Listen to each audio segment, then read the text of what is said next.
우리 히브리서 말씀을 강해하고 있고요. 벌써 14번째가 되었습니다.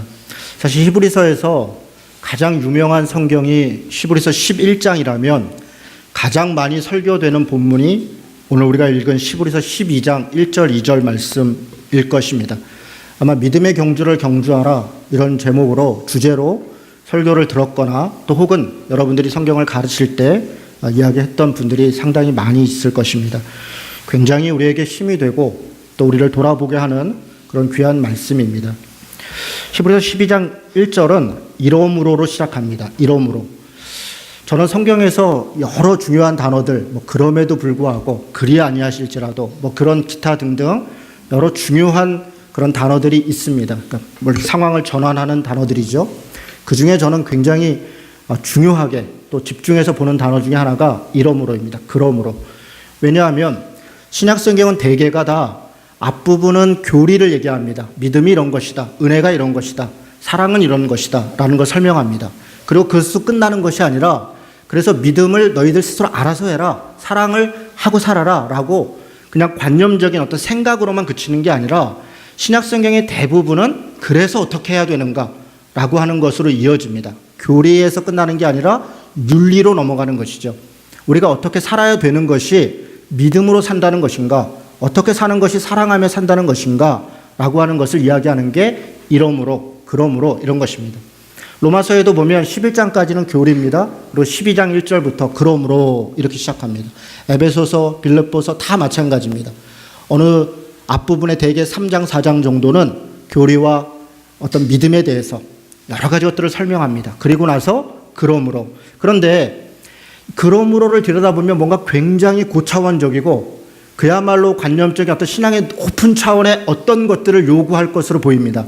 그런데 상당 부분 그러므로 뒤에 나오는 것들은 사실은 굉장히 단순한 것들입니다. 가족에 대한 것, 직장에서의 삶에 대한 것, 또 우리가 일상을 살아가는데 사람을 어찌 대해야 되는가라고 하는 어쩌면 그냥 평범한 지극히 단순한 그런 이야기들을 이야기합니다. 왜 그럴까요? 아마 우리의 믿음의 현장은 하나님의 나라가 아니라 소위 영원한 천국, 소위 관념 속에 있는 곳이 아니라 이 땅이기 때문에 그렇습니다. 우리가 살고 있는, 발 딛고 있는 곳. 그래서 우리가 믿음을 적용해야 될 대상은 저 멀리 나와 상관없는 어떤 사람들이 아니라 내 가족이고 내 교회 공동체의 사람들이고 내 직장에 있는 사람들이고 나와 늘 만나는 어떤 사람들에게 어떻게 살 것인가, 어떻게 그들을 대할 것인가 라고 하는 것이 믿음에 있어서 가장 중요한 것이기 때문입니다. 오늘 12장은 이러므로로 시작합니다. 당연히 11장에 나와 있는 믿음이 무엇인가라고 설명한 것에 대한 적용입니다. 12장부터 13장은 온통 우리가 그렇게 3번을 걸쳐서 믿음이 무엇인가를 살펴보았던 그 내용이 그래서 우리가 어떻게 할 것인가 라고 하는 적용의 이야기를 오늘 12장부터 하고 있습니다. 12장 1절은 이렇게 시작합니다. 이러므로 우리에게 구름같이 둘러싼 허다한 증인들이 있다.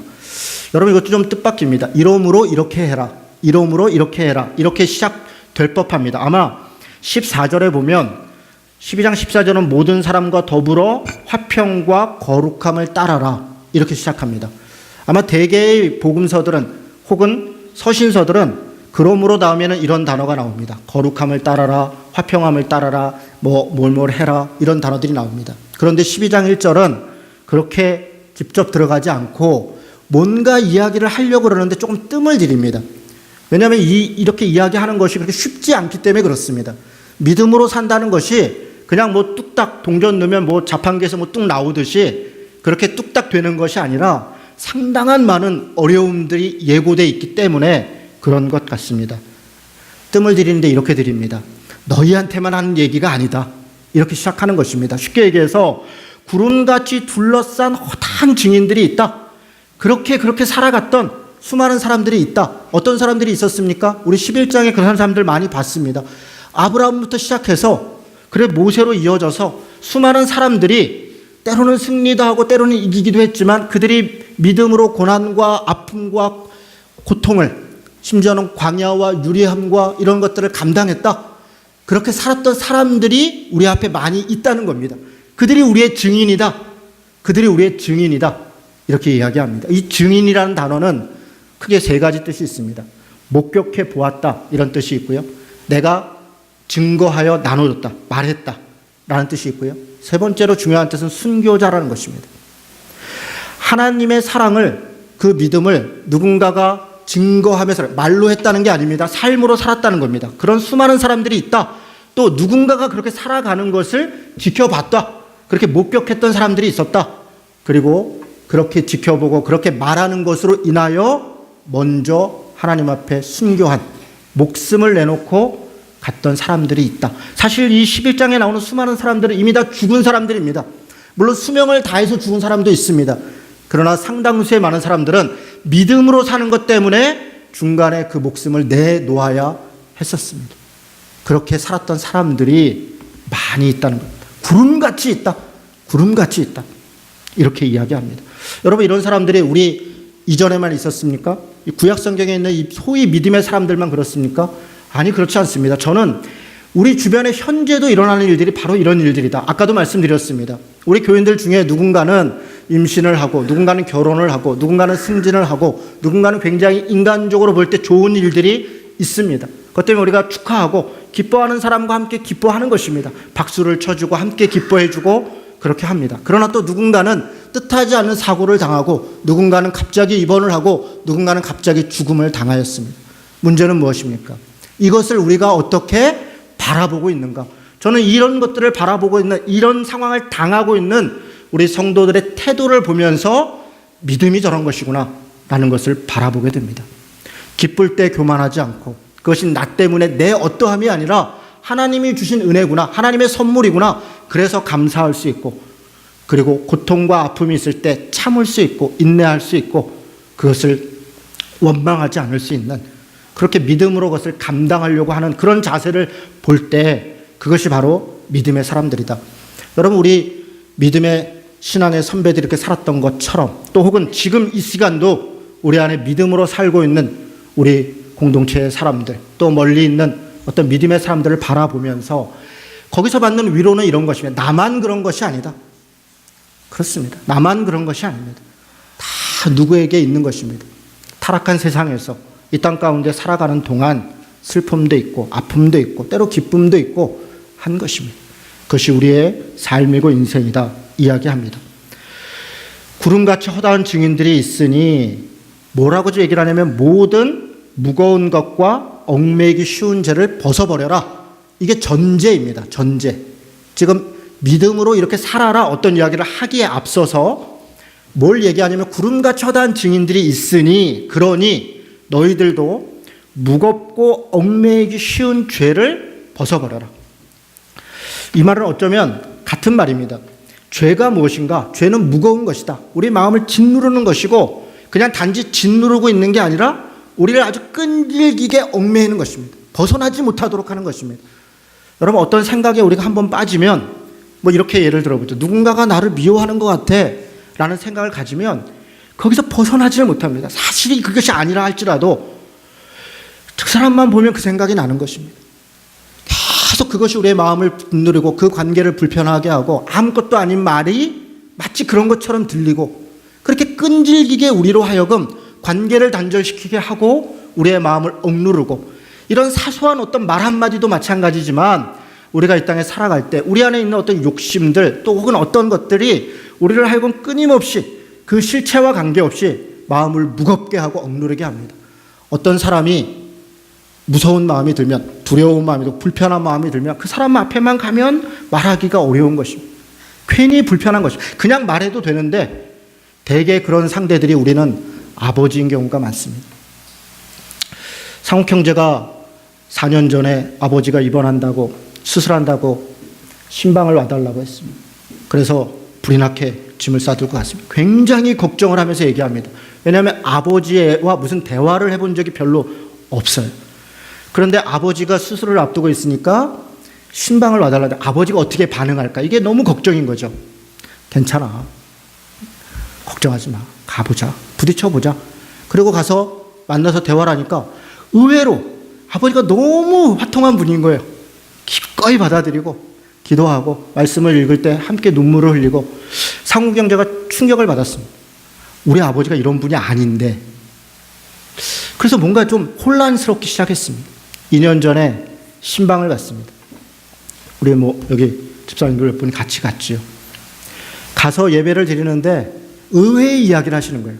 어렸을 때 신앙생활 했던 이야기를 합니다. 이런저런 신앙생활 했고, 심지어는 그 부모님이 그 교회를 세우고 목회자를 섬기고 이런저런 했던 일들을 막 이야기를 하면서 신앙생활 했던 얘기를 쭉 하는데, 제가 더 놀란 것은 상욱이가 그 얘기를 처음 들었다는 거예요. 상욱이의 기도 제목이 뭐냐면 아버지를 전도하는 거예요. 늘 이야기하면 아버지를 전도했으면 좋겠어요. 그 집에서 혼자 교회를 나와요. 혼자. 그러니까 얼마나 그 마음에 부담이 있었겠습니까? 늘 이런저런 기회가 있을 때마다 이야기합니다. 그런데 너무 놀랍게도 그 아버지가 이미 신앙생활을 했었고 그 마음이 있는 거예요. 아버지 어떤 찬양을 좋아하세요? 내 주를 가까이 하게 함. 같이 찬양합시다. 찬양을 부르는데 눈물을 흘리세요. 같이 기도하고 신방하고 화통하게 밥 같이 먹고 그러고 왔습니다. 얼마 전에 상욱이가 다시 또 얘기를 해요. 목사님, 우리 아버지가 교회를 나가요. 어떻게 교회를 나가시니? 몰랐대요. 왜 몰랐나? 아침에 이제 혼인 교회 가자 소리도 못하고 이렇게 혼자 교회를 왔는데 어느 날 좀 늦잠 자고 늦게 오는 거예요. 오는데 아버지가 어딜 가는 거예요. 그래서 어딜 가시나 이러고 들여다봤더니 길 건너에 있는, 석바위에 사는데 길 건너에 있는 교회를 가는 거예요. 몰랐던 거죠. 그래서 그랬냐? 그랬구나. 이렇게 이야기를 했어요. 아버지 소천을 앞두고 병원에 있다는 얘기를 듣고 제가 신방 갈게 그랬더니 그 말을 못하는 거야. 아버지가 어떻게 생각할까? 그냥 얘기해. 목사님이 간다고 하면 좋아하셔. 그래서 조심조심하다가 이야기를 했어요. 그랬더니 아버지 너무 좋아하시죠. 임종을 앞두고 그저께 상황이 있었습니다. 한 10시 반 정도에 제가 가서 이제 아버지가 모든 걸 다 받아들이시고 가족도 내가 임종 예배를 진행하겠다. 다 서로 인사할 수 있도록. 그런데 새벽에 전화가 왔어요. 아버지가 이제 소천 앞두고 있는 거예요. 제가 상욱이한테 가족들도 많이 오고 내가 지금 가는 거는 적절한 것 같지가 않다. 그러니까 상욱이 네가 이렇게 해라. 찬송하고 기도하고 아버지한테 꼭 수고하셨다. 고맙다. 애쓰셨다. 사랑한다. 가족들 걱정하지 마셔라. 그렇게 이야기를 해라. 그랬더니 얘가 주저주저해요. 그런데 9시 넘어서 전화가 왔어요. 소천하셨어요. 그랬냐. 병원에 가서 만났더니 너무 얼굴이 밝은 거예요. 아버지하고 그 마지막 시간이 너무 좋았던 거예요. 아버지한테 그 얘기를 하니까 아버지가 자기도 그런 것이죠. 단지 표현하지 못한 것이죠. 아버지에 대한 두려움이 있었고 혹은 서운함도 있었죠. 그러나 먼저 말하지 못했죠. 여러분, 얽매이기 쉬운 것, 무거운 것이 우리를 꽉 누르고 있는 거예요. 그건 실상이 아닙니다. 우리는 이미 하나님으로부터 죄로 벗어남을 받은 사람들이에요. 물론 우리가 완전히 의로운 자가 되는 것은 아닙니다. 그러나 우리가 예수를 믿었다는 것, 하나님 앞에 나아갔다는 것은 원죄로부터 벗어난 것입니다. 나 중심에서 하나님께서 전환된 것이에요. 그런데 우리는 여전히 그 죄로 우리 스스로를 무겁게 짓누리고 그 죄로 인해서 그 무거움, 그 얽매임에 벗어나지 못하고 그것 때문에 오히려 죄악을 뜻하지 않게 또 행하는 것입니다. 누군가에게 상처를 주고 누군가의 관계를 단절시키고 어떤 경우에 무엇을 오해를 발생시키고 그것이 우리의 모습이라는 것입니다. 무거운 것, 얽매이기 쉬운 죄를 벗어버려라. 그런데 어떻게 그렇게 할 수 있을 것인가? 그 얘기를 하고 싶은 것이 12장 1절에서 13절의 내용입니다. 이렇게 얘기합니다. 인내로서 우리 앞에 당한 경주를 경주하라. 우리 앞에 당한 경주를 경주하라는 것을 그냥 직역하면 이런 것입니다. 우리 앞에 있는 믿음의 경주를 완주해라. 모든 사람 앞에 우리가 가야 될 길이 있습니다. 경주가 있어요. 우리는 하나님 나라 가는 동안 뭔가 우리의 길을 걸어가고 있습니다. 이 길은 반드시 완주해야 합니다. 어떻게? 믿음으로 가요. 왜 믿음으로 가야 되는가? 쉽지 않은 길이기 때문에 그렇습니다. 쉬운 길이면 가만히 있으면 되지요. 가만히 있고 그냥 가는 길은 넓은 길입니다. 넓은 문입니다. 우리의 욕망을 따라, 우리의 뜻을 따라 우리가 하고 싶은 대로 그냥 살아가는 길은 그 자체가 넓은 길인 거예요. 좁은 길은 길이 협착하고 좁고 구불구불한 길이에요. 그것은 선택해서 가야 되는 길입니다. 좁은 길을 우리는 좁은 문으로 들어가고 싶고 좁은 길로 가고 싶어하는 기로를 드립니다. 그런데 정작 우리는 그것을 선택하지 않고 그렇게 가지 않습니다. 가만히 내가 가고 있는 길에 하나님의 은혜가 임해서 더 잘 가기를 바라죠. 그러나 그런 길들은 넓은 길입니다. 주님 앞에 우리가 가야 되는 길은 스스로 선택하고 가야 되는 길, 좁은 길입니다. 그래서 어렵습니다. 그래서 뭐라고 얘기하냐면 참음으로 가야 된다. 여러분, 이 참음이란 단어를 몇 번을 쓰냐면요, 이 12장 2절에도 참으사, 예수님이 십자가를 참으사, 12장 3절에도 거역한 자들을 참으사, 12장 7절에도 너희가 참음은. 그러니까 여기 여러 이야기를 하는데 키워드는 참는 거예요. 여러분, 예수님을 소개할 때 그가 이런 능력이 있고 이런 대단한 분이시니 네가 기도하면 이렇게 도와주실 거야, 그러니 예수를 바라봐 라고 얘기한다면 얼마나 좋겠어요. 우리가 그런 기대가 있는 것 아닙니까? 우리 스스로가 헤어날 수 없는 그런 무거운 것과 얽매기 쉬운 죄가 있는 것이고 우리도 어쩔 수 없는 상황적 어려움들이 있는 것 아닙니까? 그래서 예수님을 바라보라 그러는데, 예수님을 바라보면 예수님이 너를 도와주실 거야 라고 하면 좋은데 뭐라고 얘기하냐면 그도 부끄러움을 참으사 십자가를 지셨으니. 아니, 이렇게 무력할 수가 있습니까? 아니, 예수님을 바라봤으면 뭔가 대단해. 그도 부끄러움을, 십자가가 얼마나 부끄러운 일이었는가, 얼마나 고통스럽고 아픈 일이었는가. 그런데 참으사 가신 것처럼 너도 예수를 바라봐라. 여러분, 이게 은혜가 되십니까? 이게 위로가 되십니까? 그런데 우리 살아가는 일상의 삶이라는 게 이렇다는 것입니다. 참 은혜 안 되는 얘기 하는 거죠. 그렇습니다. 인내를 얘기합니다. 믿음의 경주를 완주하라고 얘기합니다. 전체적으로 세 가지를 얘기합니다. 첫째는 방금 얘기한 것처럼 주님을 바라봐라. 그런데 그 하나님을 바라보는 것이 나를 도와주실 거니까 바라봐라가 아니라 주님이 그렇게 고통 가운데 그도 그 믿음의 것을 감당해 갔으니 우리도 그렇게 그 길을 가자라고 이야기합니다. 3절 말씀은 이렇게 얘기합니다. 너희가 피곤하여 낙심하지 않기 위하여 죄인들이 이같이 자기에게 거역한 일을 참으신 일을 생각하라. 저는 사실 이번 설교를 준비하면서 저한테 가장 충격적이고 그리고 새롭게 다가왔던 말씀이 이 3절입니다. 여러분, 제가 이 성경 구절을 얼마나 많이 읽었겠습니까? 얼마나 많이 강의를 했고 얼마나 많이 설교를 했겠습니까? 그런데 이 3절이 눈에 안 들어왔었는데 이번에 정말 가슴 깊이 들어오더라고요. 이렇게 얘기합니다. 예수님이 십자가만 참은 게 아니라 뭘 또 참았다고 얘기하냐면 너희가 피곤하여 낙심하지 않기 위하여, 그러니까 무거운 죄와 얽매이기 쉬운 죄에 계속 얽매이면 피곤하고 낙심하는 거예요. 절망에 빠지는 거예요. 그렇게 하지 않기 위해서 예수님처럼 어떻게 하라는데 어떻게 하라냐면 죄인들이 이같이 자기에게 거역한 일을 참으신. 여러분, 죄인들에다가 우리가 불편한 모든 사람들을, 혹은 정말 내가 잘못하지 않았지만 나한테 잘못했다고 뭐라 하는 어떤 사람들을 대입해 보세요. 그냥 그가 죄가 있어서가 아닙니다. 어떤 사람들과 불편한 거예요. 어려운 거예요. 어떤 일 때문에 거역을 당하는 거예요. 내가 그것 때문에 오해를 받는 거예요. 그것을 참는 거예요. 예수님이 십자가를 달리실 때 제자들이 배신을 합니다. 누구는 팔아넘깁니다. 누구는 조롱을 합니다. 누구는 네 힘이 있으면 내려와라 라고 이야기를 합니다. 별별 얘기를 다 합니다. 몰라서 그러는 것이죠. 몰라서. 예수님이 어떻게 반응합니까? 아버지여, 저들의 죄를 저들에게 돌리지 마옵소서. 여러분, 제가 이 말씀을 들으면서 그렇구나. 그냥 십자가만, 내가 해야 되는 일만 참고 해야 되는 게 아니라 사실은 우리가 관계 속에서 참아야 되는 것들이 있구나. 때로는 그냥 참고 견뎌야 되는 것들이 있구나. 그런 것을 정말 깊이 깨닫습니다. 어느 정도까지 참으라고 얘기하냐면 4절이 이렇게 얘기합니다. 너희가 죄와 싸우되 아직 피 흘리기까지는 대항하지 아니하고. 여러분, 이 말씀은 참 너무 어렵습니다. 우리가 참았는데 어느 정도까지 참았냐면 내가 그냥 참을 수 있는 데까지 참은 거예요. 참을 수 있는 데까지.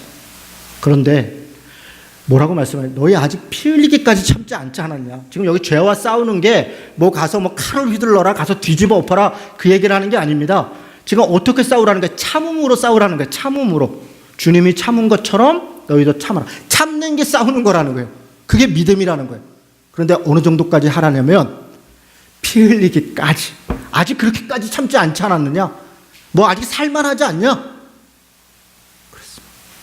그렇습니다. 제 마음에 이 말씀이 굉장히 강하게 부딪힙니다. 주님, 내가 이 정도만 할 만큼 했잖아요. 저도 이 정도면 최선을 다했잖아요. 그런 마음이 이렇게 올라오는 거예요. 이렇게 올라오는 거예요. 그런데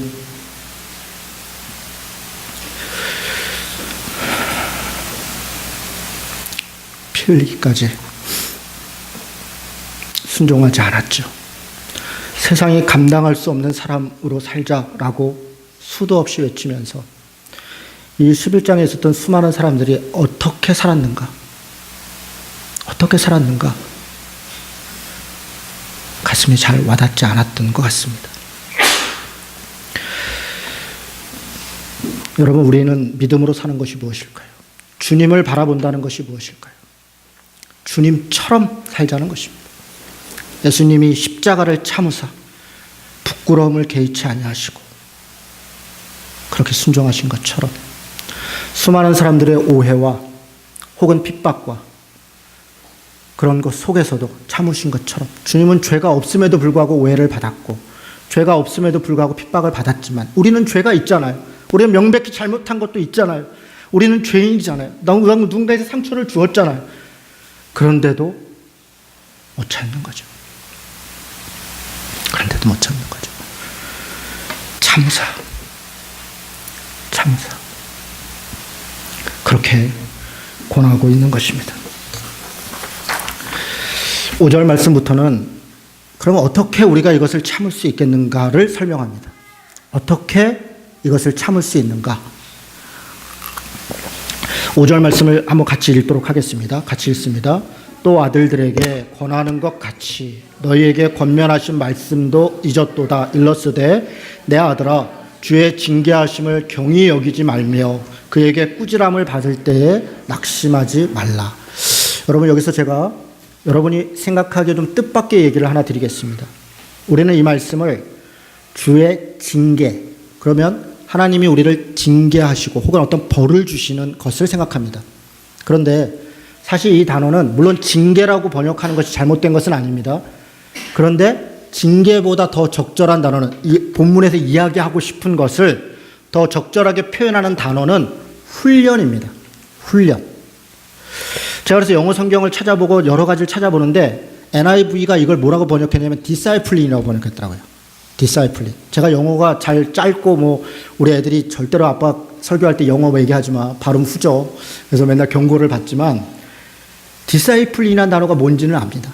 우리 제자, 훈련 얘기할 때 쓰는 단어 아닙니까? 굉장히 뜻밖이었어요. 이번에 처음 알았습니다. 저도 이번에 처음 알았어요. 이필찬 교수님의 주석책을 보다가 이게 훈련이구나. 그러니까 이게 이해가 됐어요. 그러니까 우리가 참고 하나님 앞에 믿음으로 살아가는데 하나님이 징계하시니까 그냥 그 징계를 참아라. 우리에게 주신 이런 어려움들이 하나님의 징계다라고 하는 게 아닙니다. 갑자기 뜻밖의 누군가가 내 가족이 사랑하는 가족이 병이 나고 교통사고가 나는 것이 나를 징계하는 것이 아닙니다. 우리는 즉흥적으로 내가 뭔가 잘못했나 보다. 그래서 나를 하나님이 뭔가 심판하시나 보다 라고 생각하지만 그런 것이 아니라는 것이에요. 징계가 아니라 훈련이라는 것이에요. 있을 수 있는 거죠. 훈련은 있을 수 있는 것이라는 것입니다. 누구에게나 있을 수 있는 것입니다. 내 책임이 아니라는 것입니다. 내게 다가온 것이니까 내가 감당해야 될 것은 맞지만 그것이 내 책임이 네 죄 때문이다라고 얘기하는 것이 아니라는 것입니다. 여러분, 이걸 다시 한번 읽어봅시다. 내 아들아 주의 훈련하심을 경히 여기지 말아라. 그에게 꾸지람을 받을 때 낙심하지 말아라. 주께서 그 사랑하시는 자를 훈련하시고 그가 받아들이시는 아들마다 채찍질하시. 물론 꾸지람, 채찍질, 훈련을 제대로 받지 않고 하나님 앞에 순종하지 않을 때 하나님이 마치 아버지가 자녀를 야단치듯이 채찍질하고 꾸지람하고 할 수 있습니다. 그것은 사랑의 표현입니다. 그러나 징계로 하는 것이 아니라는 것입니다. 여러분 10절에 보세요. 여기서 그들은 부모님을 얘기합니다. 부모님들은 잠시 자기의 뜻대로 우리를 훈련하지만 혹은 징계하지만, 그렇죠? 부모님이 우리를 훈련하고 때로 우리에게 이야기하는 것은 대개의 경우 자기 뜻대로 하지 않았다고 얘기하는 겁니다. 너 왜 이거 안 했어? 너 왜 저거 안 했어? 자기의 마음에 들지 않는다는 것이죠. 성숙하지 않은 경우에 그렇습니다. 그런데 오직 하나님은 우리의 유익을 위하여 그의 거룩하심에 참여하게 하시느니라. 우리를 왜 훈련하게 하고 우리를 왜 꾸짖는 것인가? 우리를 위해서 그런다는 것이에요. 우리에게 그것을 주신 것은 자신의 어떠함 때문이 아니라 우리를 위해서, 우리로 자신의 영광에, 그 하나님 나라에 참여하도록 하기 위해서 주신 것이라는 것입니다. 여러분, 훈련은요, 여러분, 학습으로 얘기하면 습입니다. 습. 학은 지식이죠. 지식을 우리가 몰라서 하지 않는 것이 아니라 연습되지 않아서 그러는 거예요. 말도 연습해야 되고 행동도 연습해야 되고 나눔도 연습해야 되고 정의를 이루는 것도 다 연습해야 됩니다. 머릿속에 아는 것이 다가 아닙니다. 여러분, 이런 아주 좋은 말이 있어요. 표현하지 않은 사랑은 사랑이 아니다. 이모 씨가 한 말입니다. 이모 진호 씨라고 한 말인데 굉장히 좋은 말이에요. 표현하지 않은 사랑은 사랑이 아니다. 아내를 사랑한다, 누굴 사랑한다, 그렇습니다. 그러나 표현한 것만큼이 사랑입니다. 되게 남자들이 그런 실수를 합니다. 내가 사랑하니까 뭐 다 하니까 말 안 해도 알겠지, 하지 않아도 알겠지. 알긴 뭘 개뿔이나 합니까? 알 수가 없죠. 표현해야 사랑인 것입니다. 그만큼 표현 어떻게 합니까? 말로 하고 선물로 하고 몸으로 하고 여러 가지로 하는 것입니다. 그것이 사랑이죠. 우리 신앙도, 우리의 믿음도 훈련해야 되는데 정말 결정적일 때 그것을 감사할 수 있고 그 결정적일 때 내가 교만하지 않을 수 있는 것은 평소에 훈련되어 있는 정도에 따라 달라지는 것입니다. 머릿속에 알고 있는 정도가 아니라 훈련되어진 정도. 저는 목회를 하면서 많은 분들이 뜻밖의 일들이 벌어지는 것들을 봅니다. 뜻밖의 좋은 일이 벌어지는 것도 보고 뜻밖의 어려운 일이 벌어지는 것도 봅니다. 그런데 그 반응을 보면 그분의 신앙의 깊이를 알 수 있어요. 고통스러워하고 막 좋아하고 그것을 판단하자고 말씀드리는 것이 아닙니다. 우리가 다 느낄 수 있습니다. 평소에는 다 좋은 것이죠. 여기 믿음 없는 사람이 누가 있습니까? 다 믿음 있는 것 아닙니까? 아니, 그렇게 따지면 저는 둘째가라면 서러운 사람 아닙니까? 밖에서 저를 볼 때 혹은 저를 모르는 사람들이 저를 볼 때 이진호 목사는 굉장히 믿음이 대단한 사람이다 라는 말을 제가 수도 없이 듣습니다. 그런데 정작 저한테 어려움이 닥칠 때 가장 믿음 없는 행동을 하는 게 저인 것, 그것을 가까운 사람들이 아는 것 아닙니까? 우리 교인들이 알고 내 가족이 아는 것 아닙니까? 그게 우리는 내가 훈련되어 있는 만큼 행하는 것입니다. 그만큼이 제 믿음입니다. 밖에서 보고 있는 것이 제 믿음이 아니라 가까이 있는 사람이 굉장히 좋은 일이 있을 때 혹은 굉장히 고난이 있을 때 그가 어떻게 반응하는가, 그것이 우리의 믿음입니다. 그것은 하루아침에 나오는 것이 아니라 훈련돼야 되는 것입니다. 훈련을 어떻게 합니까? 열심히 해야 됩니다. 여러분, 말씀을 하나 보도록 하겠습니다. 고린도전서 9장입니다. 고린도전서 9장.